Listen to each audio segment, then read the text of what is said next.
ये है Egypt, Africa के नॉर्थ ईस्ट में वाक़ दुनिया का सबसे बड़ा अरब कंट्री, जो कि बहुत जल्द पूरी दुनिया को हैरान करने वाला है। इजिप्ट कोई आम कंट्री नहीं है। It is the birth place of one of the oldest, most powerful and long lasting civilisations on earth. Egypt ancient conspiracies और मिस्ट्रीज का घर है, और इन्हीं मिस्ट्रीज में से एक इजिप्ट की ज्योग्राफी भी है। अगर हम इजिप्ट का मैप देखें तो ये 4 लाख स्क्वायर माइल्स का टोटल एरिया बनाता है, जहाँ पर 97% एरिया पर डेजर्ट्स हैं, और इसीलिए यहाँ पर जिंदगी हमेशा से ये एक चैलेंज रही है। इवन आज भी 90% इजिप्ट बिल्कुल खाली है।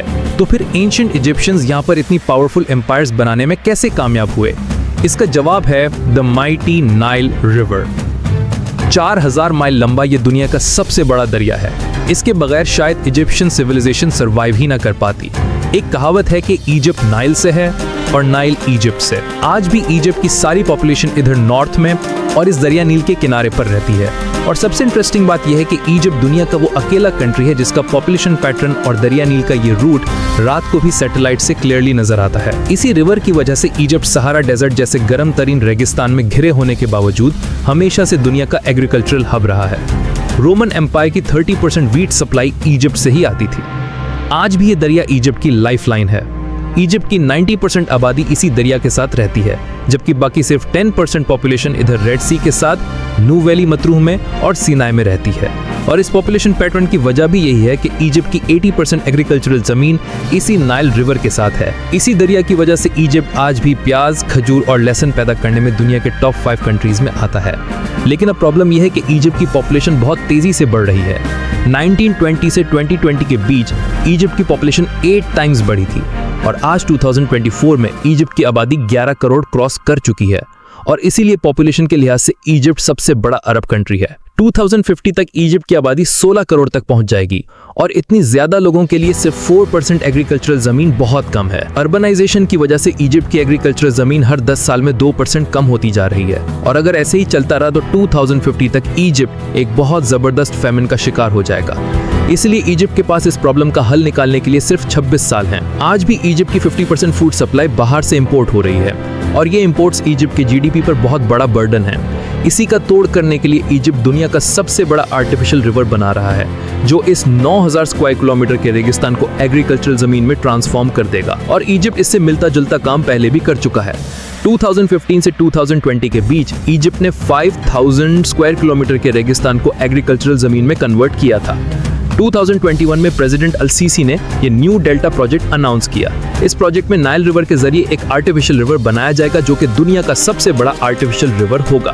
दरियाई नील असल में युगांडा में लेक विक्टोरिया से शुरू होता है और नॉर्थ ईस्ट अफ्रीका को क्रॉस करते हुए मेडिटेरेनियन सी में जाकर घिरता है। अब हो ये रहा है कि इस नाइल रिवर से ही खेतों को ऐसे एक ब्रांच के जरिए पानी पहुंचाया जाता है जिसे रोजेटा ब्रांच कहते हैं। अब ये सारा वेस्ट वाटर होता है जो खेतों से आता है, और यही पानी बाद में मेडिटेरेनियन सी में जाकर गिरता था। तो अब इजिप्ट कर ये रहा है कि इसी ब्रांच को मेडिटेरेनियन में गिराने के बजाय उसे एक आर्टिफिशियल रिवर बना रहा है। इस रिवर का रूट कुछ ऐसा है कि ये इस रोजेटा ब्रांच से शुरू होगा और मेडिटेरेनियन सी की कोस्ट लाइन के साथ 50 किलोमीटर चलने के बाद इधर नाइल डेल्टा के एज पर आकर रुकेगा। यहाँ पर 1.03 मीटर्स के पाइप से इस दरिया का पानी 64 किलोमीटर दूर इस रेगिस्तान के बीच अल हमाम वाटर ट्रीटमेंट प्लांट तक पहुंचाया जाएगा, और यहाँ पर 7.5 मिलियन क्यूबिक मीटर्स पानी को साफ किया जाएगा ताकि उसे फिर यहाँ पर खेती बाड़ी के लिए यूज किया जा सके। इसी तरह इस प्लांट से 125 किलोमीटर दूर इधर ईस्टर्न साइड पर नाइल रिवर से डायरेक्ट पाइप्स के जरिए पानी पहुंचाया जाएगा, और इस तरह इन दो वाटर सप्लाईज की मदद से इस 9000 स्क्वायर किलोमीटर के एरिया को लश ग्रीन बना दिया जाएगा। इस तरह इजिप्ट की एग्रीकल्चरल लैंड 23% तक बढ़ जाएगी, और यहाँ पर बहुत से क्रॉप्स उगाए जा सकेंगे। और फिर कोस्टलाइन के करीब होने की वजह से इन सब फूड सप्लाईज को बाहर भी इजीली एक्सपोर्ट किया जा सकेगा। इस प्रोजेक्ट से लाखों लोगों के खाने का इंतजाम किया जा सकेगा, 50 मिलियन लोगों के लिए जॉब्स क्रिएट होंगी, और इजिप्ट की फूड इंपोर्ट पर से डिपेंडेंसी बिल्कुल खत्म हो जाएगी। इस प्रोजेक्ट पर तेजी से काम हो रहा है। 2023 में कंस्ट्रक्शन साइट के सैटेलाइट इमेजेस रिलीज हुए, जिनमें देखा जा सकता है कि कैसे ये प्रोजेक्ट 40% तक कंप्लीट हो चुका है। जून 2023 में यहाँ पर पहली दफा फ्रेश वाटर भी छोड़ा गया। इसी तरह सैटेलाइट इमेजेस में ये भी देखा जा सकता है कि इस ट्रीटमेंट प्लांट के वेस्ट में इस सर्कुलर फील्ड्स भी बनाई गई हैं, जहाँ पर फुल स्पीड में इरिगेशन जारी है। ऑल इन ऑल अगर इसी स्पीड से काम चलता रहा तो अगले 2 सालों में ये प्रोजेक्ट कंप्लीट होकर इजिप्ट की तकदीर बदल देगा। लेकिन दूसरी ही तरफ इजिप्ट कुछ ऐसे सरप्राइजिंग डिसीजंस भी ले रहा है जिनकी उसे बहुत भारी कीमत उठानी पड़ सकती है। जैसे कि 2015 में इजिप्शियन गवर्नमेंट ने अनाउंस किया कि वो इजिप्ट का कैपिटल कायरो से चेंज करके 50 किलोमीटर दूर इस सहारा में एक नया शहर बनाएंगे, जिस पर 2016 से कंस्ट्रक्शन जारी है। मगर इस इन्वेस्टमेंट की वजह से इजिप्ट $58 बिलियन के डेट में चला गया है और यहीं पर एंट्री हुई है यूएई की। यूएई और कायरो ने एक डील साइन की है जिसके मुताबिक यूएई ने इजिप्ट से उसका शहर रासुल हिकमा $35 बिलियन में खरीद लिया है। इस शहर में state of the art infrastructure बनाया जाएगा और कुछ एनालिस्ट के ख्याल में यह मिडिल ईस्ट का नया दुबई होगा। लेकिन दूसरी तरफ कुछ इजिप्शियन एनालिस्ट ये भी कह रहे हैं कि इस डील से प्रेसिडेंट सीसी ने सिर्फ इस शहर को ही नहीं बल्कि इजिप्ट की सॉवरेनिटी को भी बेच दिया है। अब इजिप्ट को वही करना पड़ेगा जो यूएई कहेगा।